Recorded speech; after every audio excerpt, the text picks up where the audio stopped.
eshonele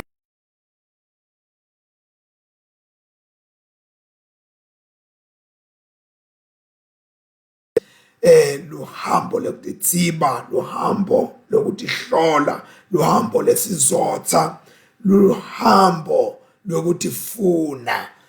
Sikulo bazalwane loluhambo luhambo lolumatima ngalisilula, ngoba lufuna umuntu atibuke yena, ativavame, atihlole, kwekuthi ingabe ngihamba khona na endleleni la kufanele ngihambe khona. Uma ngabe angahambi khona, abezathi ngiyacela Nkosi kuba ungisize, ungikhanyisele, ungiphe amandla ekuyihamba le ndlela, kukuhle noma kumatima, ngoba ayihanjwa le ndlela ifananiswe netindlela tonke, indlela lehlukile, indlela yebungcwele. Usho njalo umbhali uthi le ndlela iyindlela yebungcwele. So-ke bazalwane, sisahamba ke kulolu hambo lwethu, kuvukana umhlabeleli nje ngesikhathi ngilungiselela letifundo tanamuhla, kube sekuhlala na umhlabeleli wenkonzo yesidlo.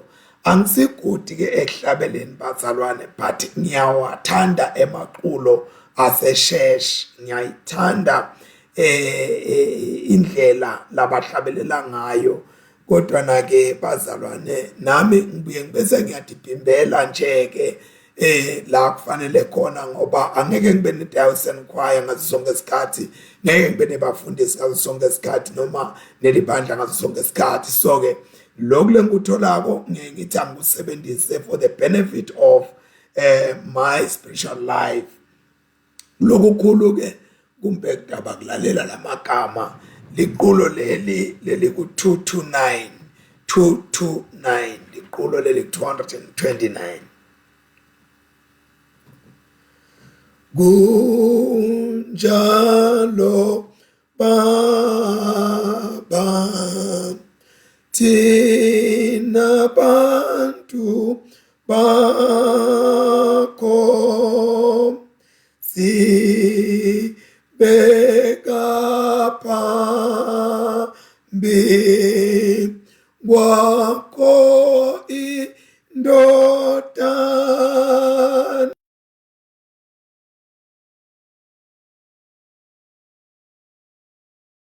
engumhlatshelo wethu eka bantwana bakho bayakhala kuwe uyise, ngaye umsindisi owabahlenga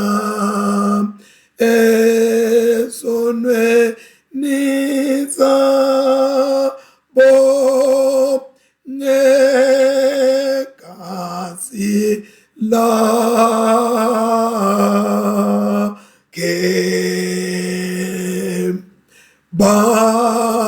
Baphambi kwakho bayakhulekela abantu bonke abakholwa kuwe laba bakhona nabadlulileyo baqelu musa.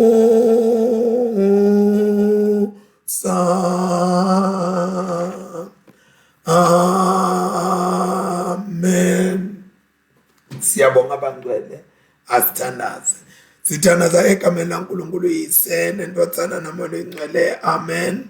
Babe lolungile ngempela Nkosi, sibeka phambi kwakho umhlatshelo lo ngenaqala, umhlatshelo lo nguKristu Jesu, lo gazi lakhe lophiselwa mina ukuthi ngisinde ekufeni, ngibe umntwana wakho Nkosi ngalokuphelele, ngihlengwe Nkosi esiqala ekusweni lesasilethwe Nkosi ngekuwa kwa-Adamu, kodwa uNkulunkulu wethu lonamandla onke sengendiwe ngengadi yaJesu ngaba indlalifa kanye naJesu embusweni wasemazulwini. Babe siyathandaza nakulo mzuzu Nkosi egameni likaJesu kuthi uNkulunkulu wethu lomuhle sisite baba wethu lomuhle, usivule Nkosi emehlo ethu akamoya sibone Nkosi lokuhle nalokumangalisako uNkulunkulu wethu lonamandla onke losibekele kona nakule nzambama. Babe siyathandaza uNkulunkulu wethu, finyelela Nkosi yakho indlela Nkosi ethi inhlitweni zethu ingqondweni tethu,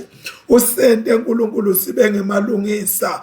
Babe wethu lolungile wena wedwa Nkosi lokwathi kusembathisa ingubo Nkosi lemnene, ingubo lenhle, ingubo uNkulunkulu wethu lonamandla onke lebonakala ingubo Nkosi lehlukile kunazo tonke ingubo letikhona eveni. Babe siyathandaza bantwana bakho uNkulunkulu basetimeni labanye uNkulunkulu wethu lonamandla onke letiletha tinyembeti, letinye uNkulunkulu letiletha imibutho, letinye babotwa namandla letibashiya badudekile ngempela. Kodwa Nkosi sifuna kusho namhla kusihlwa kwekuthi noma ngabe kunjalo ukhona wena uNkulunkulu, ukhona wena mephulu, ukhona wena membuli wethi imfihlakalo, ukhona wena uNkulunkulu lobahambelako bantu bakho. Thatha Nkosi ludumo lungelwakho nakule nhlanganiso Nkosi yalo mthandazo wendele nje buhle nophayenzo nokhathimisa kwegama Jesu manje naphakathi. Amen.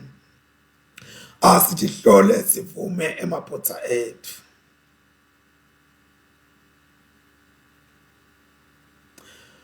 uNkulunkulu somandla, baba wethu losezulwini, siyathi thoba, siyavuma ukuthi sonile kuwe kuliqala lethu, sonile ngekucabanga nangekukhuluma nangekwenda nangekungakwendi lebekufanele sikwente ngenxa yendodzana yakho Kristu inkosi yethu.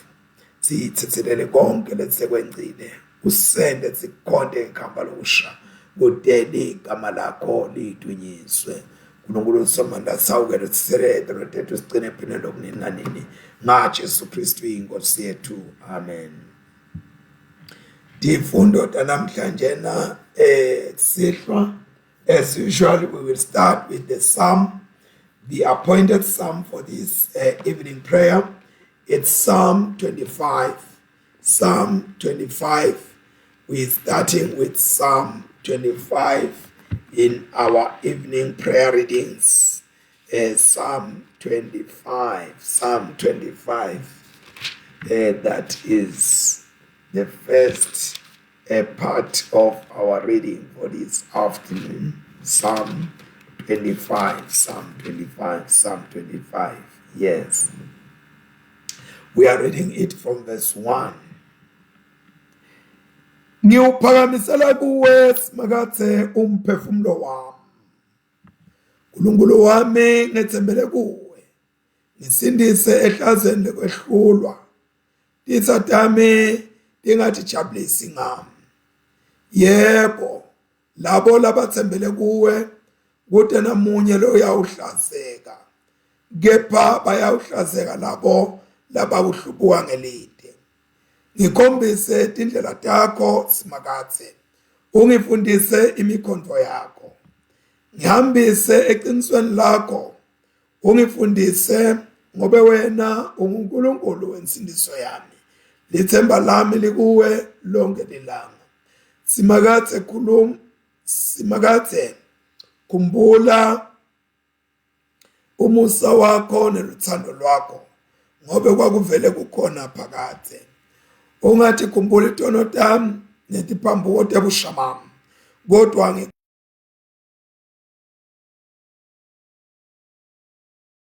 simakathe ngikhumbule ngekulunga kwakho. Simakathe muhle ulungile, ngawo-ke ufundisa Toni indlela lekungiyo sibili. Laba thobekile ubaholela kuloku sivumelwane sakhe kanye nemiyalo yakhe. Simakathe ngenxa yelibito lakho ngithethelele kona kwami, ngobe kukhulu. Ngubani lo wesaba simakathe? Lowo uyawumfundisa leyo ndlela lekhethelwe yena. Yena luqobo uyawuhlala aqume, intalo yakhe iyawudla lifa lemhlaba. Timfihlakalo takhe simakathe utinika laba mesabako, abafundise kwati sivumelwane sakhe. Emehlo ami ahlala abheke kusimakathe, ngobe nguye lokhipha tinyawo tami elugibeni. Kuqukela kimi simakathe, ube nemusa kimi, ngobe nginesitunge ngihluphekile. Ngiphumute kuleti nhlupheko tenhlitiyo yami, ungikhokhele etinhluphekweni tami. Buka kuhlupheka kwami nekukhandleka kwami, ungithethelele tonke tono tami. Buka titsa tami ukuthi setinyenti kangakanani, tidonza ngelunya. Londolota impilo yami, ungephule ngingahlazeki, ngobe naku ngikhosele kuwe. Shangathi bumsulwa nebuqotho bungangigcina, ngobe lithemba lami likuwe. Awu Nkulunkulu, khulula Israyeli etinhluphekweni takhe tonke. Akuthunyiswe uyise nendodzana namalo engcwele, njengoba bekunjalo ekuqaleni, kusenjalo nanyalo, kuyakuba njalo kude benini nanini. Amen. Sifundo sekuqala siphuma eTestamenteni elidala, sibhaliwe encwadini Genesis chapter 37, and we are reading from verse 12 to 24. From verse 12 to 24. Excuse me. Bomnakabo Joseph bahamba baya eShekhem, baya kwelusa timvu netimbuti teyise. Israyeli wakhuluma kuJoseph wathi, angithi bomnakenu beluse eShekhem, kodwa-ke ngite uthuma kubo. Waphendula wathi, kulungile babe.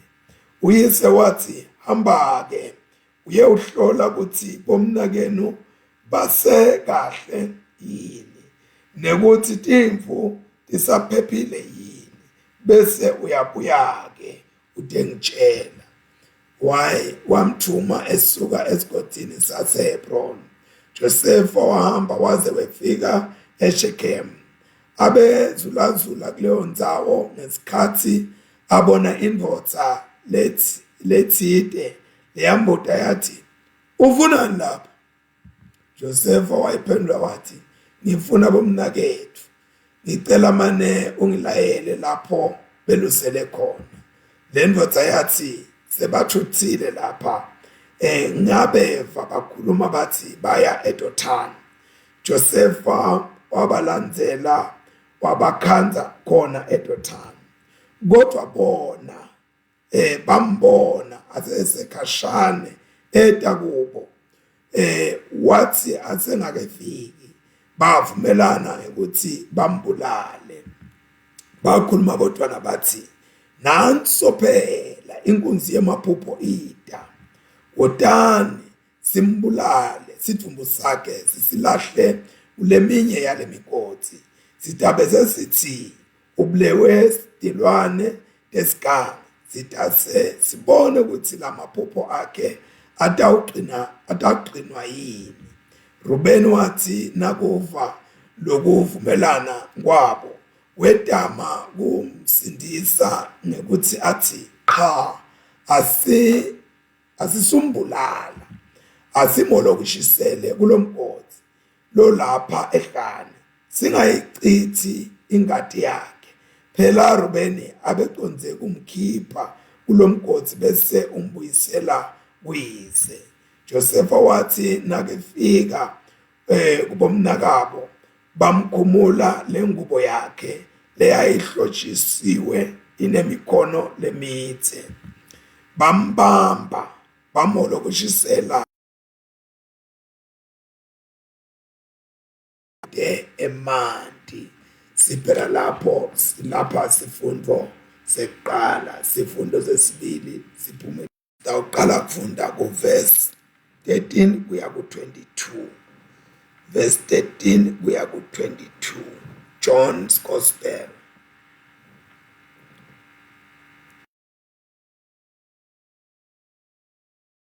Lesikhathi semkhosi weliphasika lemaJuda, ngako Jesu wakhuphukela eJerusalem, wakhanza abantu ethempelini bathengiselana tinkomo, timvu nemaduba.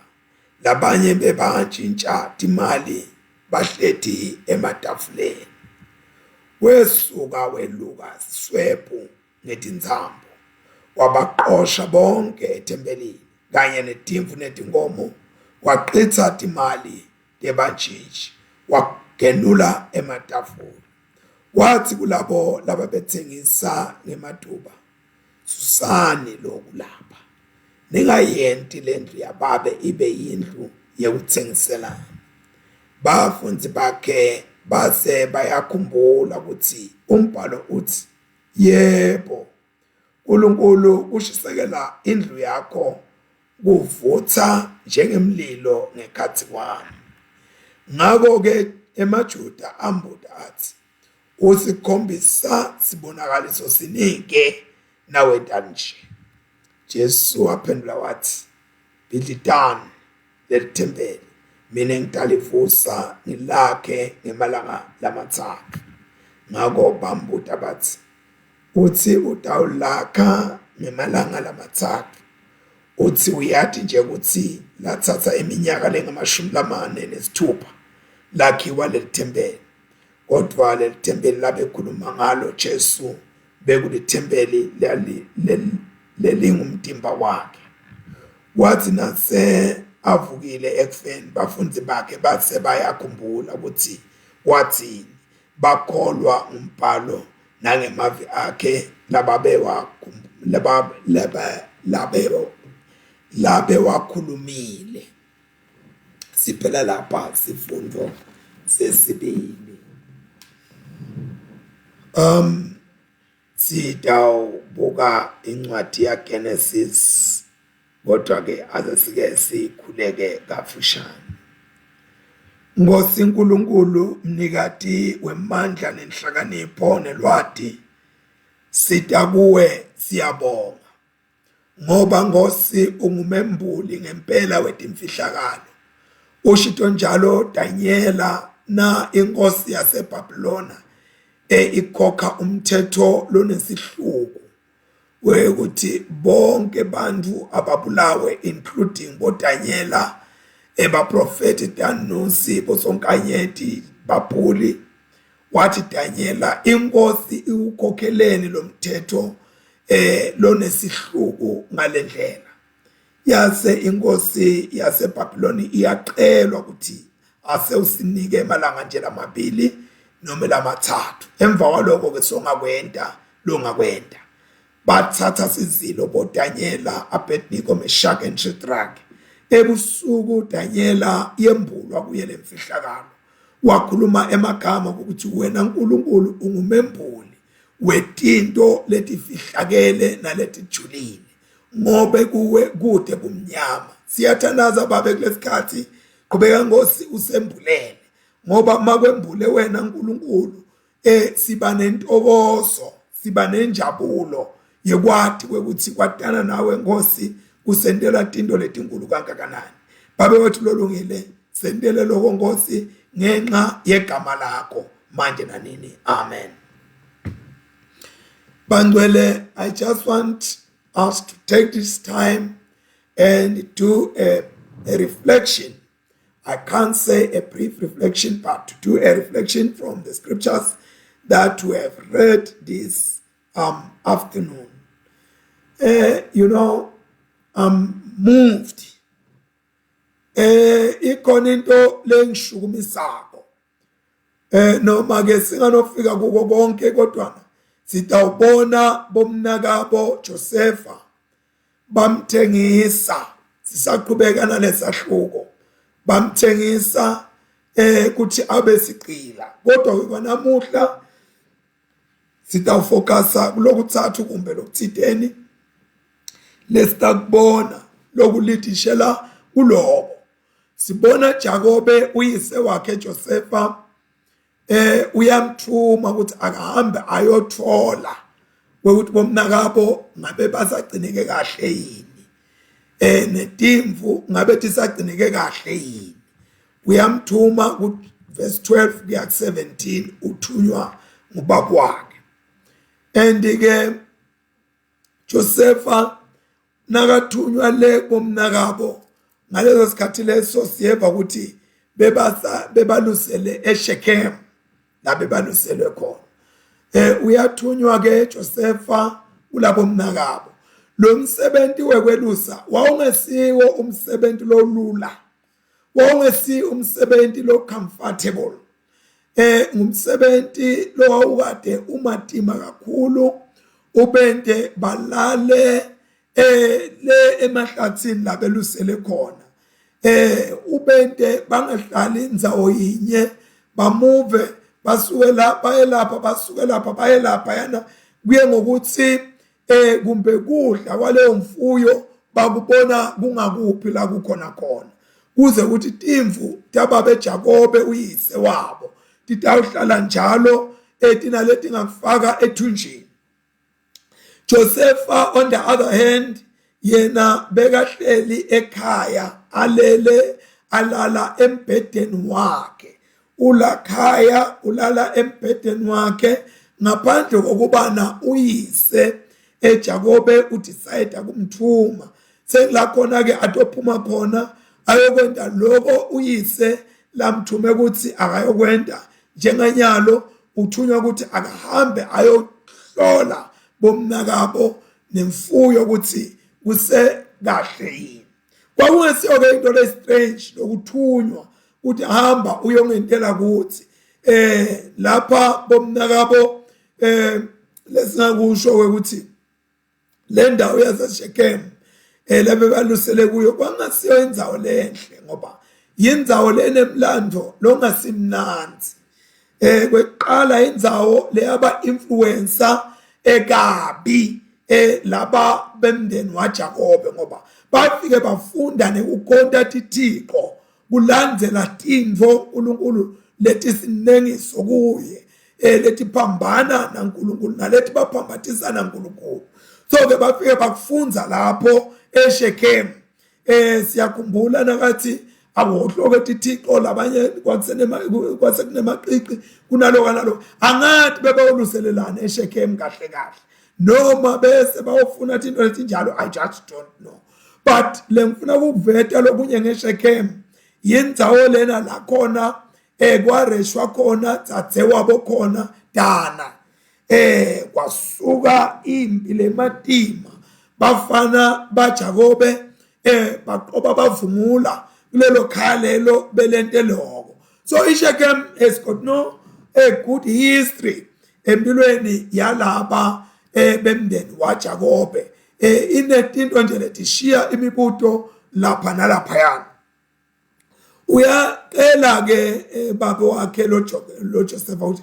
akahambe ayele ayohlola labo mnakabo ukuthi ngabe konke sihamba kahle na netimvu tisaqineke kahle na so Jakobe nakahamba ayalela uhamba wembethe leli bunch noma leli jazi noma lengubo yakhe I think angikusho kahle umbethe lengubo yakhe lenemibalabala lemine coat of many colors uhamba wembethe kona Jakobe nakayale siyeva ukuthi lalinemkhono lemithe lokusho long sleeves yayingasimfisha njengale yami yaleskipa sami kodwa yayikhawula ngiyabona la ngasesandeni sakhe lenakhuzana endike lengubo yakhe Jakobe yayimbeke esigabeni ukuthi akasiye umuntu wekwenta imisebenzi lematima akusiye umuntu wekwenda imisebenzi lemadini. Le ngubo yakhe Josefa yayimbeka esigabeni sokuthi ngusupervisor. Uto supervisor laba bomnakabo ukuthi ngabe benta kanjani. Labo mnakabo ke bona babathi sebenti, yena abe ngusupervisor. Oh, yaze yaba indeke yaba nansi kumbe leyo ndzaba kulabanye abantu. Uma ngabe sifunda lihumusho le King James version lisitshela ukuthi lo babe wasebenzisa amagama lathi please, wamncenga ngalamanye amagama Joseph. Akazange nje Jacob athi hamba uyohlola bomnakelo, kodwa wathi ngiyacela please. Lokho ukuthi Joseph abeka ngala beyangavuma ngalamanye amagama uma ngabe kukhulunyiswa legama lelithi please kulesigatshana lesi. And then Joseph uyahamba labo mnakabo ngasiva base bathuthile lapha eShekhem sebaye eDothan. La khona wasithwa khona inlenye indvodana embona zulazula kuleso sigaba leso siganga leso noma kulelo tsafa lelo Joseph imbuta ukuthi ufunani la. Lana sibona ipersistence, sibona kuphikelela kwaJoseph ukuthi la eShekhem akazange nje athi abasekho ajika buyele ekhaya, kodwa waqhubeka wazulazula wafuna lokhu. Sikhomba ipersistence empilweni yaJoseph ukuthi bengasi umuntu lebeka give up kalula. Kodwa nake labo mnakabo bese baseDothan la bese bakhona khona. iDothan ke nawufunza umlando ukutshela ukuthi yindzawo leya ingasentshonalanga nale Shekhem. Leya uhamba khona 10 to 15 miles. Uhamba ngithi yawo usuka la Shekhem. Angafundike ukuthi usuka lekhaya la Shekhem kwakusigaba lesingakanani, kodwa usuka eShekhem uye eDothan kwabita 10 to 15 miles, which is something like 16 to 24 kilometers walk aya kuleyo ndzawo leyo. So iDothan kunelesi kufundzako ngayo. Lokunye lesikufunda ngeDothan ukuthi iDothan la khona Elisha wabona khona the angelic armies of God amsurroundile ngesikhathi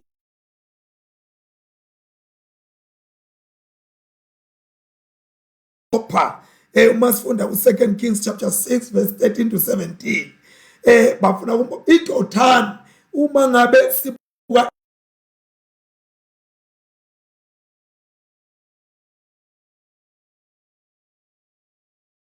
awo yetingelosi sitawubona masinyane ezisiqhubeka philo.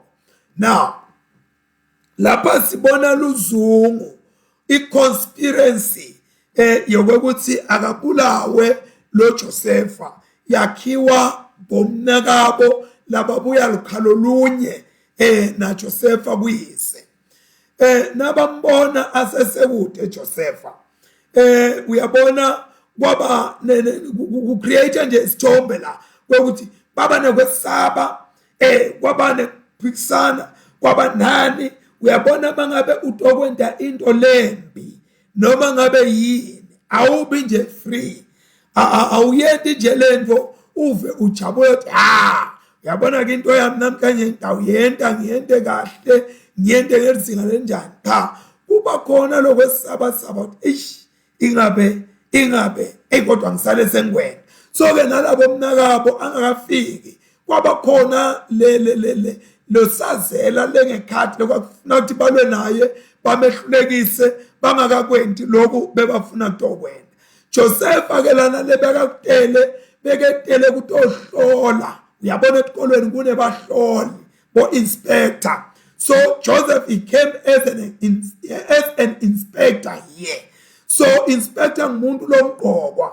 Uma ngabe ke kwafika yena nalapho kwakwena kuthiwa kunabo inspector, hayi uyabona ukuthi hayi akudlalwa ke namhlanje. So ke Joseph, he came as an inspector, and Joseph bekatothatha iport ayitshele uyise injongoba injalo without being hesitant. so bathi labo mnakabo ukuthi lokhu sekafikile lo into setonakele ngoba bonke lathi okubona utafike akupote kubabe njengoba kunjalo. So ke base bahlanganisa ke inhloko asimbulale lo Josepha lokhu ke kuyethusa is shocking kahle kahle bazalwane. And ke lokwethusa kwako lo umqondo wekwethusa kwawo noma lo mizwa yokwethuswa ngiko akufanele sishiye la ngoba sisatobona sisatokothuka ezisiqhubeka sibuka lenzabala kwekuthi kanjalo lapha ke loluzungu okanye the conspiracy lebe bayenda yayingesiyo yokumphukuta nje just to mock him, no, yayingasiye kumthisa ukuthi kumbe batokwende ama jokes bamthi yabo noma bafuna upset cha kwangasiko lo lapha le conspiracy yayingesiyo futhi yokuthi sengibalile ukuthi yayingasiyo ukuthi bafuna nje kumbe kumbhulisha yini Josepha njengemfana omncane dino letayitendeke letetindzaweni ukana ukuthi kukhona le bullying. Kulesinye isikhathi sibhala etikolweni ukuthi kunebantwana lababhulisha labanye ikhona lento ngisho nasemsebentini ukande ukuthi umuntu uyakubhulisha nje ngesigaba sakhe lanaso ize ibe khona ngisho nasemasontweni ukhande ukuthi kukhona abantu lababhulishako noma kukhona abantu lengibabhulishako nje kumbe ngingaboni noma ngingadi kanti sengiyakwenda lokho umuntu athi vele nje ingathi akakhululeki mangabe kunalo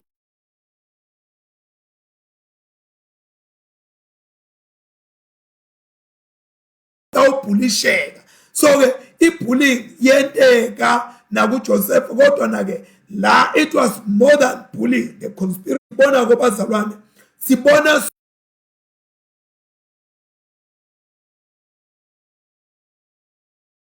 angakayenti lento lafuna kuyenta kuwe ayisiyo yinto lomuntu lebeka iqabanga enhlitweni yakhe ukuthi utawuyenta kanjani wena nase umbona ayenta kuwe noma ayenta kuphi la yenta khona so ekuthalo kungekhathi enhlitweni yakhe ngengahlabela lapha ngathi your personal life is the true testimony than the words that you say. So ke bazalwane inhlitiyo ikhipha lokufihlakele lokujulile lokulenge khathi enhlitweni yomuntu sikubone kuma action and lokhu ke kuyasitshengisa ukuthi inkinga yesono kahle kahle mase besikhuluma ngesono siqala enhlitweni. So ke kuze ukuthi ukhona ukulwa nesono you must deal dilishe into yakho ulwe nayo lengekhathi enhlitweni yakho. Hallelujah, makabonga Jesu. Yabona ke this is Lent bazalwane, no hallelujah, amen. So uma ngabe kunjalo ufuna ukuthi lento yakho uyiqale kuyilwa lengekhathi uma ngabe sono utawusehlulwa qala kulwa naso lengekhathi enhlitweni yakho. Endike kulwa nesono ngekhathi enhlitweni yakho asikhulumi ngekushintsha kwebehavior wethi so uguqule ibehavior yakho no sikhuluma nasithi ulwa nesono ngekhathi enhlitweni yakho sikhuluma ukuthi uvumela uNkulunkulu ukuthi adile lenhlitiyo yakho ashintshe inhlitiyo yakho atransforme inhlitiyo yakho kakhulu akusiwa lokho ngaphandle bakubona wenteni lokubona kuqoka kakhulu kulolo lengekhathi ukuthi lengekhathi kugaywane kwentekani ngekhathi enhlitweni yakho. So ke uma ngabe umzalwane atoshintsha noma atoba ne-transformation it is something that starts from within. It's an inside out work of the Holy Spirit.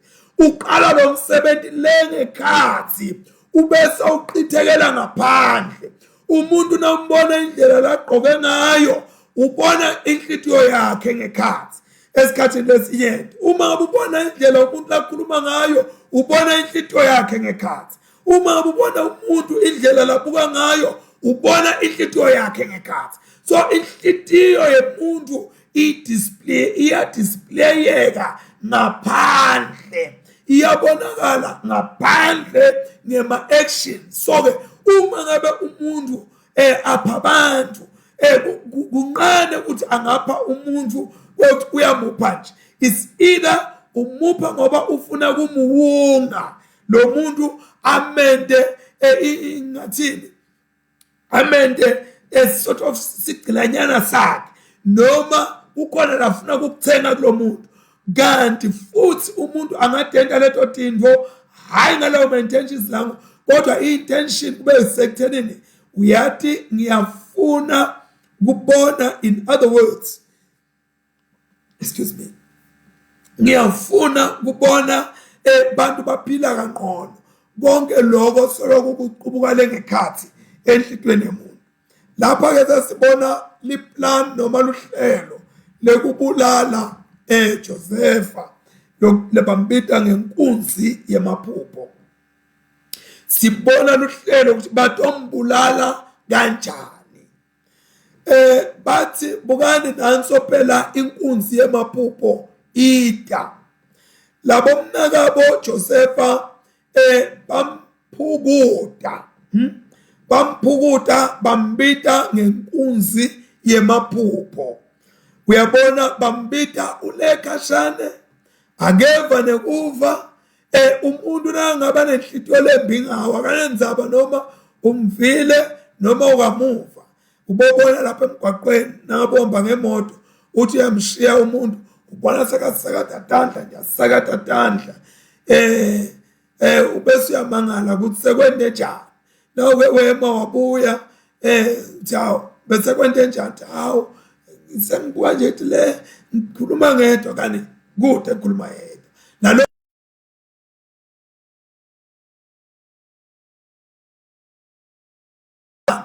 ukhokha igama leli lo muntu into lembi lela ngekhathi kwakho ijinga iphinde ingqolise wena. Angeva nekuva lo muntu loya ukuthi uJosepha ukuthi bambita ngenkunzi yemaphupho. Ngalamanye amagama noma ngalo uma ngabe sibuka lapha singasho lo munye angasho ukuthi Josepha wenda ume ngaloko uNkulunkulu bekamnike bona ngalamaphupho ukuthi awatshele labo mnakabo. But ke ngitawuphinde ngibuyele ukuthi itolo ngishinto ngathi angeke ngamsola Josepha. Ngeke ngamsola Josepha ngoba letinye tintfo uthi khuluma kumngani wakho ungadi. Ngalo phuzu friend nguye lo lofakuye. Uthini Davide mawufunda incwadi yemahubo. Davide ukhuluma emagama laphu ukuthi bengiqabanga ukuthi sitha sami lelo sengigalatshelako lesenta konke lokho. Uthi kanti nguwe mngani wami lebe sihamba kanye nawe senta tinto usikanye kanye songijikele nyalo wangidlangela ngebubi.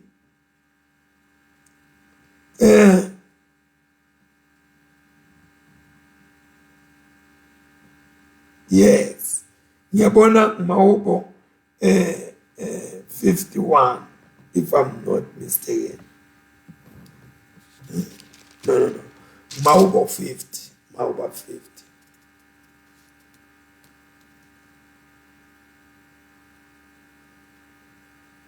Yes. Ngicela ukuthi ngingaluli kakhulu bazalwane ngoba ngitawuze ngilahlekelwe isikhathi. But nje lo Mahubo ukhuluma ukuthi songidlangele ngebunyoka kanti mina besidla ndzawonye nawe so yonke into siyenta kanye namuhla songivukele. So yeah, ngicela ukuthi ngingachithi kakhulu isikhathi ngoba bengingakalungiseleli vele leli verse bazalwane. Yes, so la kulukhulu ukuthi Josepha ngingamsola mina ngoba nami mangisola Josepha nami ngiyatisola. Kunetindzaba lokhanda ukuthi ngiyatikhuluma ngikhulume nemuntu angikhohlwa ngalelinye langa ngifike officeini. Ngiyafika officeini ngithi kunje wabuka lona beyabuka kulelo office wathi kanti into ngiloko njena kunjanjanyana wathi asuka lapho uyahamba uyikhuluma ngapha lenzayo. So uyabona kulesinye isikhathi uke ukhulume nemuntu ungathi ukuthi sowukhuluma nelithuna lakho. So ke noJosefa ngingede ngamsola wakwenta lokho kodwa bekathi ukwenta bomnakabo. Lokusho ukuthi ke la singebazalwane ngalabanye amagama we need the spirit of discernment. Kwathi uNkulunkulu asisite bazalwane sibe labakhonako uhlola bomoya. Labo mnakabo bathi stawuthi nase bakwentile lokho bathi sitawuthi nase simbulele sithi silwane lesimbi simbulele umnakethu. Baka leli plan labo lekumbulala. Uyabona usenta le plan lelibi liya develop njengoba nalelihle li develop. So ke lapha la developer le plan lelibi labo wethi bangambulali nje babese baqabanga ne-excuse labantu oyibeka kuyise ukuthi kanjani. So beba serious ngokufa wethi lo kufuna ukuthi afe noma kanjani kuphethe ngaye impilo imphelele emhlabeni. Futhi lokubuhlungu bebathi ukuthi uyise wabo utophatheka kanjani ngalento lena lebe bathi awuyenda yayito omhluku bethe kangakanani Josefa lento. Kodwa umuntu lo wenda sono, umuntu lo timisele nalothi inqumele ukuthi utokwenda sono kuwe noma alima akanenzaba noma angaqabanga ukuthi utokhala uthini cha akanenzaba. Akanenzaba naloko. Yena ufuna uphumelelisa sathi inhloso takhe letimbi. Bathi sitake sibone ukuthi sekuyakwentekani ngalamaphushwana akhe noma ngalamaphupho akhe uma ngabe sesimbulele. Lokusho ukuthi lapha labo mnakabo bebangaphikisi leli plan noma lolu hlelo uNkulunkulu beka nalo ngempilo ya Joseph. Bebangaphikisi lama hopes leNkulunkulu beka nawo ngempilo ya Joseph. Bebangaphikisi leli kusasa lalo mbono uNkulunkulu beka wethwele wawuveta uJoseph. Kodwa into bebamelene nayo bebaphikisana nayo bebaphikisana nerevelation bebaphikisana nembono wekuthi yini lo ibonile wena bamelana nokuthi uboneleni bamelana nevision. Uyabona ke kumelana nevision usuke udenta esiwula ngoba lento itakwenteka. Kufanana nokuthi nje ngibekise umelane nokuthi lilanga akuqhubeke kube mnyama kube njani. Lilanga ngesikhathi sekuphuma udedise lwashi. Yes. Kuthi nakuyoshaya 4 ekseni ubezodedise lwashi uyolibeka nga2 uthi ng2 am. Lokwekuthi wena udedise lwashi lolo kufanele ukuthi kwenteke lilanga litawuphuma ngwelotosala ulele. Kufanele nanabantu labadojako M17 labanye badoje uhulumende. Umuntu ahamba wayinda lapha ya kwekuthi iminyaka yakhe yena una 35 abe lo muntu ana 52 years athi una 35 years. Uyabona ke into lebhlungu ukuthi lo mtimba lo sethwalako uhambe ufike la ukhathala khona. Uyabo ungagcina uya M17 so unesishobelo sakho ngoba umtimba awusavumi. Sothi mina sengiyayekela into sethiye fanele ngabe sohlela ekhalo umtimba so uyaphumula emadolo akasavumi. Uyabona umangalo ubone abantu labanye basha umuntu uveke so retire em17 uyabuthi unangako eminyaka athi hayi no ngina 68 noma na 67. Hawu ingene wena ubukeka ngathi umncane nanango sebendako lapha yana yena nombu ngathi una 73 athi hawu asadi. So kunebantu abazama kubuyisela emuva liwashi kane sikhathi sona sithi nyalo nginasikhathi nathi ngeke uze usiphikise. So ke bebezama ukuphikisa the revelation kodwa the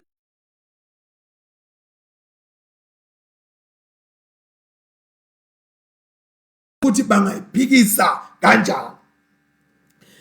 Bebafuna kwehlulekisa livi laNkulunkulu. Le Nkulunkulu beka livete kuJosefa. Uyabona kufuna kwehlulekisa live laNkulunkulu kudenta siwula, kudenta sehluleke. Number 2, bebafuna kwekuthi lokhu uNkulunkulu beka kumemetelela kuyinjongo yakhe ngaJosefa nako bakwehlulekisa. Into yaNkulunkulu angeke uyehlulekise solution kwekuthi uthi ayangibulale ngithi awukhona ukuthi nginqobe njani. Kubulala is not a solution. Kodwa usuke wengeta umthwalo ethi kwemahlombe akho, umthwalo lo unnecessary. Lapha ke siyabona ukuthi impilo yaJosefa kude yona njengekwayo la ayithi itogcwalisa khona lamaphupho kwekuthi cha Josefa ngempilo yakhe uthi utakwenda lokho nanaye kude lokungakanani bekwathi kodwa i-timetable neschedule sonke sasiphethwe ngilomdala wethu insuku. Josefa emaphushweni akhe akazange Josefa ake aphuphe asicile cha waphupha nje tithungo tiwa kumasaka.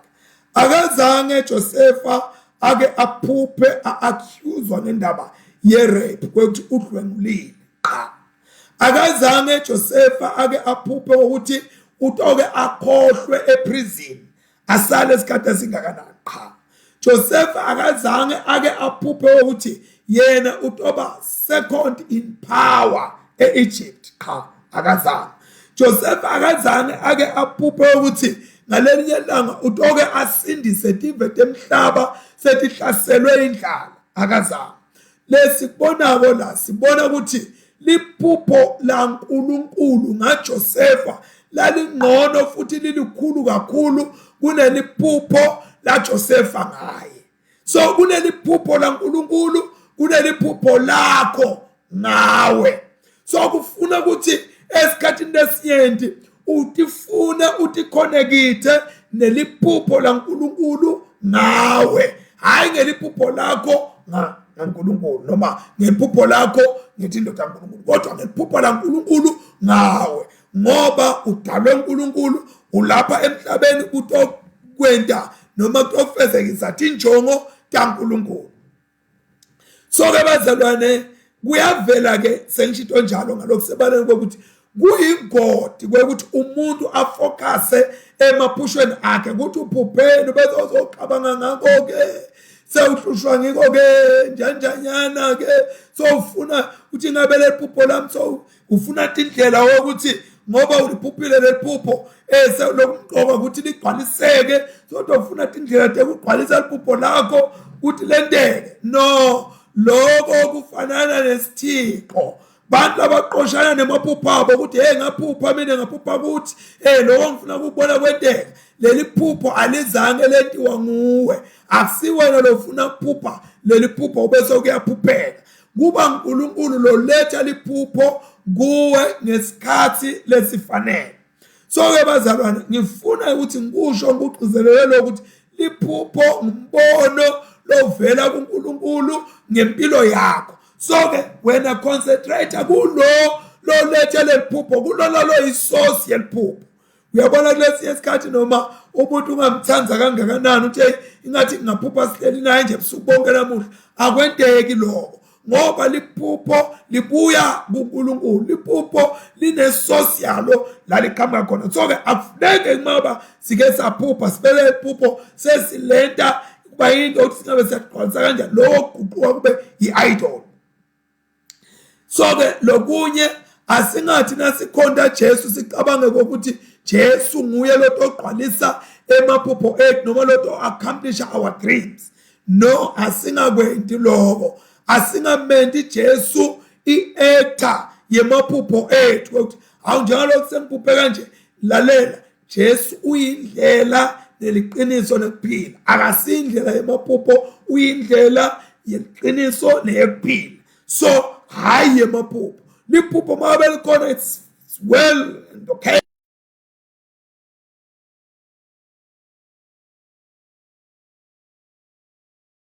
Kwami ukuthi ngihlale nginamathele uNkulunkulu utawutendela lokho ufuna ukuthi nje thina sihluphe ngako wekuthi sifune uNkulunkulu sihlale kuwo sithibone sithi kande sigijima la kufaneleke khona. Joseph ke lapha lenye info lekufuna ukuthi sinake impilo yakhe ayikhulumi kangako ngekugqwalisa emaphupho nokuthi awagqwalisa kanjani kodwa iveta uNkulunkulu ukuthi nguye logqwalisa emaphupho noma live la uNkulunkulu ngilo lelingilona ligqwalisa emaphupho bomnakabo Josepha bebahlose bathi misele ba-determined engqondweni dabo ukuthi bayehlulekise irevelation yelivi laNkulunkulu lebeka livete ngeliphupho kuJoseph kodwa ke lemfuna ukusho ukuthi nakuwe mzalwane wami liphupho noma luhlelo lwaNkulunkulu ngempilo yakho angeke kuze kuhluleke ngoba God's word never fails live laNkulunkulu alifaili kungafaila konke but God's word never fails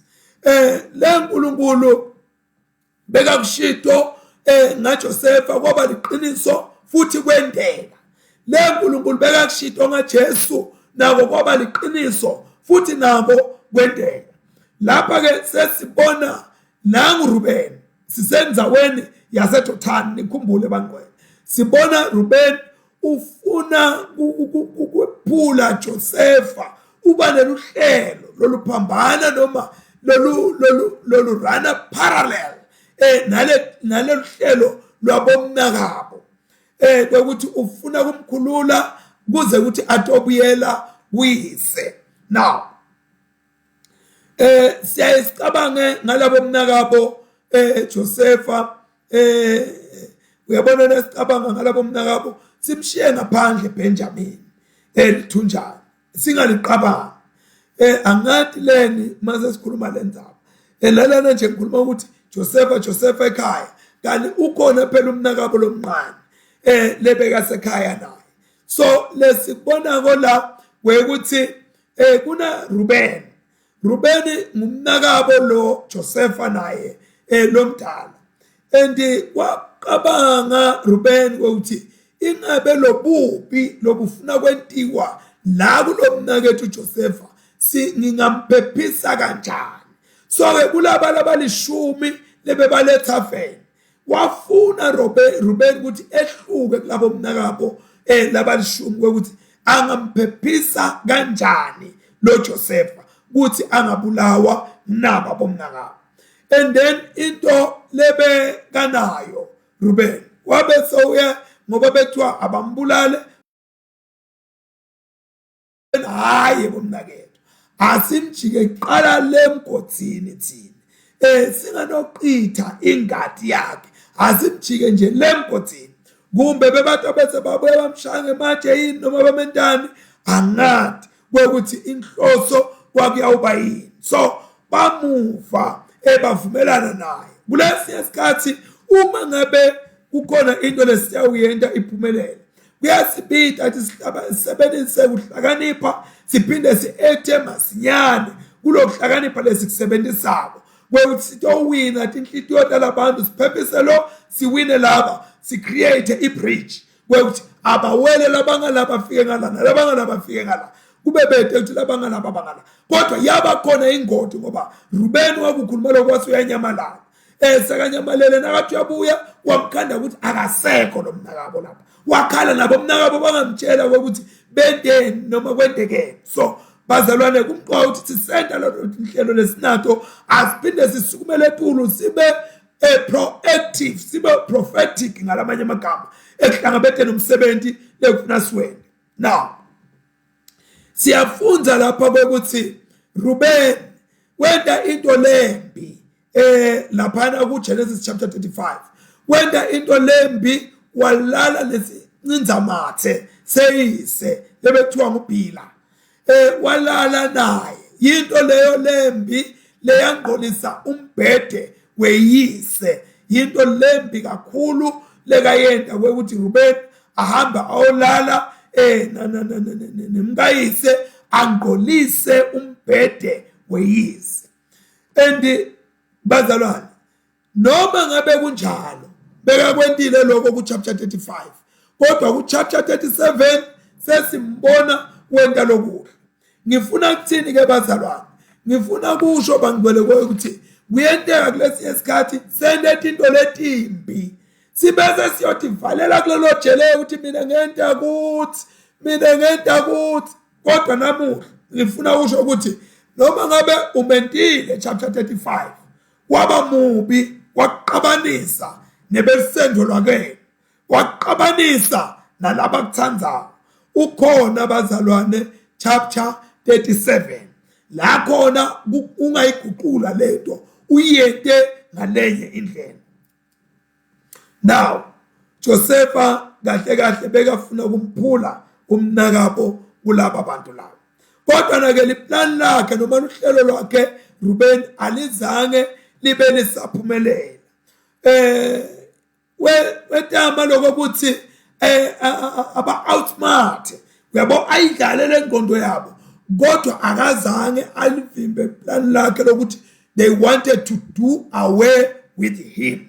Yabona lokhu ke kusho ukuthini kusho ukuthi lo Ruben njengomlomzala befanele nje abayikhutha ukuthi hayibo i-wrong lento lento nakuyena ningaqali niyende bazalwane ngifuna kusho ukuthi lokhu compromise ngoba Ruben wafuna kuplease bomnakabo waphinde futhi wafuna wendela sihawu Joseph waba lamkhathini but wangabi proactive ukuthi lona lasamendele sawuke akathi nakangena lapha naye abona indlela ukuthi wenda kanjani noma abuye adilela bomnakabo kanjalo kodwa sambe bomnakabo unjanjanyana atoba qhazela ukuthi lento yimbi lento leniyenda komnakebo.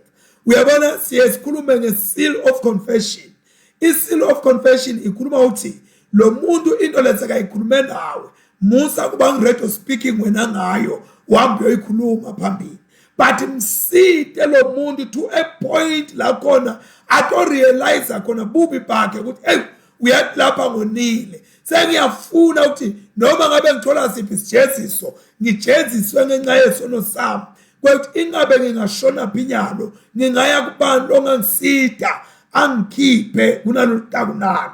So ngalama imagama wena nawenta kubajabulisa laba nekwenta Saulo phinde wenta indlela yokuthi laba labanye bantu ubenta njani bafike la khona baqola khona bayishiya phansi lenzaba leyo. So ke siyabona ukuthi lo bethu asekwenta ukuthi ufuna kumphula ambuyisele kuyise akuzange kusekwenteke. So ke let us be very careful bazalwane ukuthi sisebenza kanjani indzaba yebantu lababili usalamula usenda Sawu usabajabulisa nalaba yende lento in such a ukuthi awulimati muntu. Nangoke Josepha ujikwa kulomgodi laphayana ujikwa kulomgodi Joseph ngaphambi kokuba bamjike Josepha kulomgodi uyabona kunento lenqakako la ukuthi they did this what they did with cruel pleasure. Uyabo unesihluku unebudlame unani kodwa na kuyabajabula kunenjabulo khona lapha ekhaya. Uyabona kukhona abantu abathi benda into lembe kuwe ibe lento ibajabulisa into lekuvisa buhlungu bona bajabule lokuthi wena overbuhlungu bajajuliswe buhlungu bakho. So uJosepha kwendeka lokho Josepha lapha bambhulisha baphinde bamhlubula ingubo takhe bamkhumula emveni kwaloko bathatha le ngubo lebayikhumulile lebeyisho ukuthi luthando loyise uyise umthanda kangakanani noma umfavorisha kangakanani empilweni bayithatha lokho wejazi lokho bathi lokho sitakusebenza sitawubona in the near future ukuthi balenta njani le jazi lingakafiki kuyise. Lana ke kuvela sithombe emqondo nedlala kwefilm lelithide leyokuthi na Jesu bazalwane ngaphambi kokuthi abethelwe esiphambanweni naye wahlutshulwa ingubo yakhe wasuswa lokubeka kwembethe njengoba nakulona kwenteka ngaphambi kokuthi Jesu abethelwe esiphambanweni bamkhubula ingubo takhe. Jesu waya esiphambanweni Josepha waya emgodini. Jesu wakhunyulwa ingubo yakhe waya esiphambanweni, Josefa wakhunyulwa ingubo yakhe waya emgodini. But into yinye lesibona kule common ukuthi tingubo takhe wakhunyulwa tona. Lokhu ke kwentiwa kuze kuthi batokuthiwa baqalekisiwe.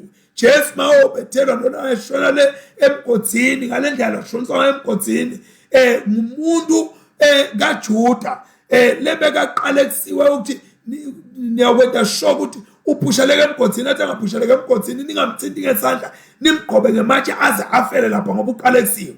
And then lokunye lo ngabe ubethelwe emthini kusho ukuthi uqalekisiwe. So ke sibona lapha kudeclarewa siqalekiso kuJosefa, kudeclarewa siqalekiso kuJesu. And ke lana siyabona ukuthi bamfaka endaweni la khona kuyawuba lukhulu ukuthi yena atikhiphe khona noma atikhulule khona.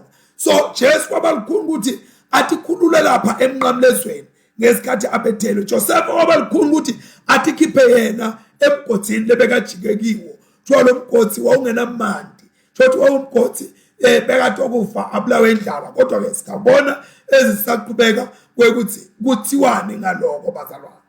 And ke into leyele ngifuna kuyiveta lapha ukuthi kufanele ukuthi sisaqabanga kuqala ngaJesu sibuye siqabange ngaNkulunkulu. Le Nkulunkulu aNkulunkulu webulungisa, uNkulunkulu aNkulunkulu webulungisa. Lebathi nabasihlubula tingubo talomhlaba bathatha konke lokubona kusembathisa sithundisa lomhlaba abese uNkulunkulu ngebulungisa bakhe uyasembathisa. Sitha semphefumulo yethu angubeke ngalokusebaleni siyafuna kusibona sihamba jwabu ungakembathi lutho uhamba njena yonke into yakho isebaleni ungunu uneked wambaze. Sitha siyafuna ngayo yonke indlela. Uyabona na ukubuka emaphepheni kulesi isikhathi unaphathwa usuke lo muntu lobo ucabanga ukuthi khanga umngani wami lo noma sihlobo sami lesi. Angikhulumi kulabanye bathi ngikhuluma nje umuntu lo sondelene nawe akone lo muntu lo usuka asusa ingubo. Kodwa uNkulunkulu uneyakhe ingubo leta nayo atokwembathisa masinyane. Lokho kwentiwa ngumuntu asetshenziswa umsathane. Akudweba akone bantu vele sathane ubasebenzisa kanjalo.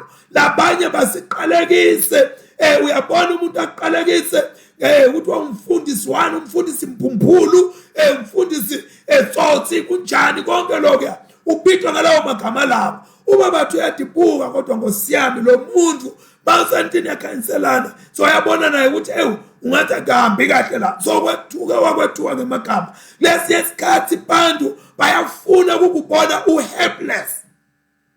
Uma ngabe bosebenza bakwemuka umsebenzi bafuna ukubona nje uyinhlekisa.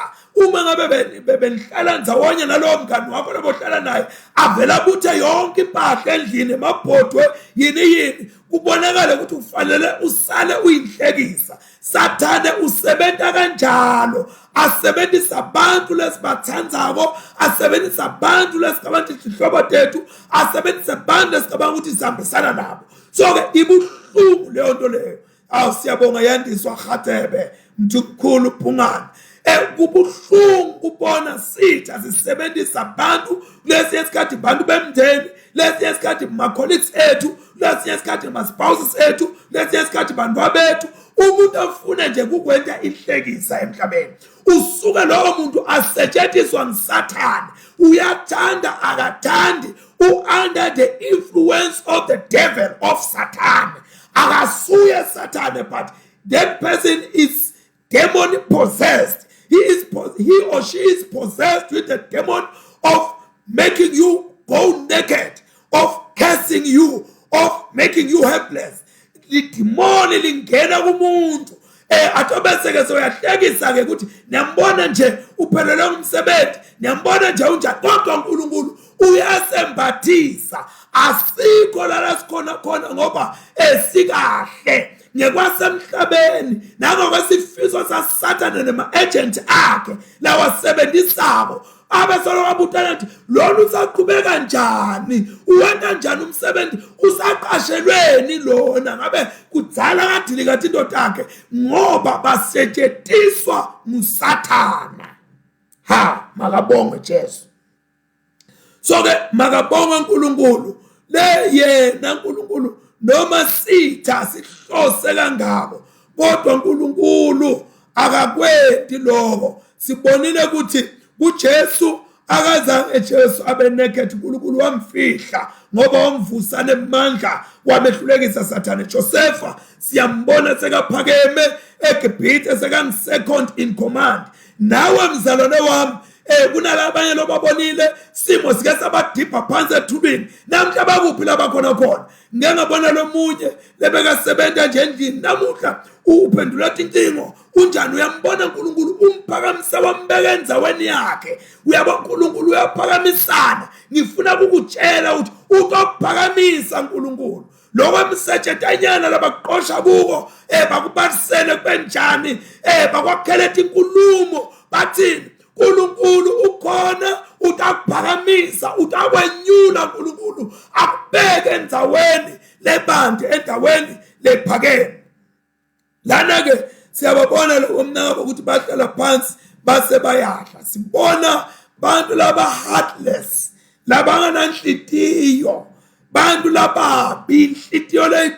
gayatipoti sebaqhumuksele emgodini bayabuya batokuhla bahlala phansi excuse me badla kuhla lebe bakuphathelwa uJoseph akekho kashana ulaqeleni kwabo emgodini la bamqhumuksele khona bayadla khona laqeleni Joseph uyakhala khona lapha emgodini uyabona ngilenye into lena ngithe asingayishi lenhlito yethu ba shocked lemuva we are still being shocked with how can you do this you sit down you enjoy the meal lokhu phathelwa lomuntu and waiting to complete umsebenzi wakho kumnyama uyabona wena loqabanga ukuthi sebaqedile ngawe basafuna ukuqhubeka nawe kodwa lokumnanzi ukuthi angeke baqede ngaNkulunkulu bangaqhubeka nawe kodwa angeke baqede ngenhloso yaNkulunkulu ngempilo yakho beka lithemba lakho kuNkulunkulu siyabona ukuthi lento lembi labayenta labomnaka boJosepha yabuya yabafumana after about 22 years le eGibhithe masifunda lapha encwadini ya Genesis chapter 42 verse 21 chapter 42 verse 21 sesibeva sephele 22 years sesibeva bomnaka boJosepha bathi bakhuluma bodwana bathi asenibhekeke manje sesiyavuna ngalobubi lesabenta kumnakethu uJosepha sathi sesibona ukukhathateka kwemphefumulo wakhe nasincenga sathalalisa sangede samlalela ngiko nje sesikule nhlupheko manje ngifuna kusho kuba bonke labenta bubi bekunyathela labanye abantu bekubhidlite emakhaya labanye bekuqoshisa labanye emsebenzini bekubhidlite emabandla kwekuthi lokukhala kwalabantu ngalelinye ilanga kuyakufikela sawusendaweni emathima la ungathi khona ukuthi soyakwenda njani kuyawubuya njengoba kubuya lento bayenda nyalo ku chapter 37 la ngifunda khona namuhla kodwa iyabuya ku chapter 42 uyeta chapter 42 la khona wena labakujike emgodini batho bese bathi sola ubeva bakhuluma bathi hey lento lesayenda yaba imbi kakhulu uyeta chapter 42 wakho wena laba kwenta nje yani uyeta nine leninyathelela abanye abantu nine lenigijima nisebenzisa amagunya niyekele amagunya elivela uNkulunkulu nisebenzisa amagunya emthetho lokusiteni lena nani unehlula lo mthetho loyo uyeta nakini uyeta chapter 42 wena la khona niyabe senihleli phansi nithi ukhumbula ukuthi inyembeti talabe bakhala uNkulunkulu sekababeka esihlalweni ngalelinye langa ungathi namuhla la unginyathela ucabanga ukuthi ngiyagcinela ngaphansi kwetinyawo takho. Ungathi namuhla nangabe ngunyathele ucabanga ukuthi utagcina ngaphansi kwetinyawo tami, utawuphakama kusasa. Kungako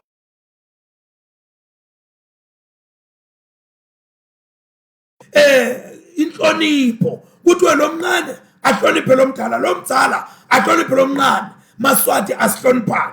So kumqoka singakushayi indiva kukhala kwabantu, labantu labakhalako ngalelinye lilanga kukhala kwabo kuyawuphendula.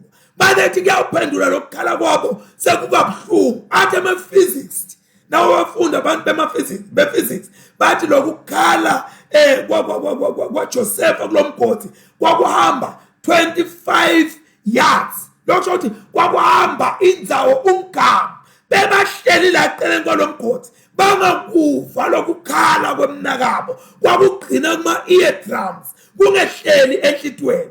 Kwathi ku-chapter 42 kukhala after 22 years kwafika enhlizweni. Ungaqabanga ukuthi na unyathela umuntu, ungaqabanga ukuthi na ugqilaza umuntu kutawuphelela lapho. Uyeta chapter 42, uyeta chapter 42, utawubuya chapter 42 sowungenamandla, sowutikhalela ungasathi noma bathi bayakusita, ukhaliswa nje ukuthi ngisithwa ngilona bengimnyathele kanje. Namuhla mpetha kanjalo kwekuthi you are chapter 37 Joseph, but there is chapter 42 verse 21 coming for your brothers sebatisola. Let us pray. Baba lolungile, siyabonga Nkosi usipha livi lakho leli ngumgomo wempilo. Siyaqela uNkulunkulu wethu kwekuthi usiphe kuhlala siligolodele njalo ngemehlo ethu, singasuki kulo ngoba uNkulunkulu lilimana lemphefumulo. Busisa Nkosi labalivile, phinde futhi Nkosi ubende balanzisele nalabanye. Kukhona laba ku chapter 37 wekunyatheleka, wekufakwa emgodini, wekuthengiswa, yalelwa ngema-pensions abo ngenxa yemuntu.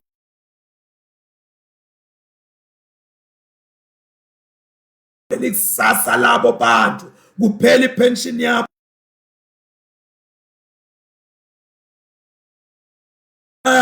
kwabese kuyalimala yonke into yabo. Kodwa Nkosi siyabonga ukuthi umbekile chapter 42 verse 21, umbekele wonke umuntu, umbekele lo Nkosi lolinyadiwe, umbekele lona lolimatako. Babe thatha Nkosi ludumo nakulesikhathi lesondele buhle nephayiso luthiswa konke amajesu manje naphathe. In Jesus' name, Father, we pray. Amen and amen. Thank you very much, bazalwane. And I do also continue to put forth my request where would say, please do share this on Facebook and YouTube. Uzosizakala ababantu bakaThixo. God bless you all.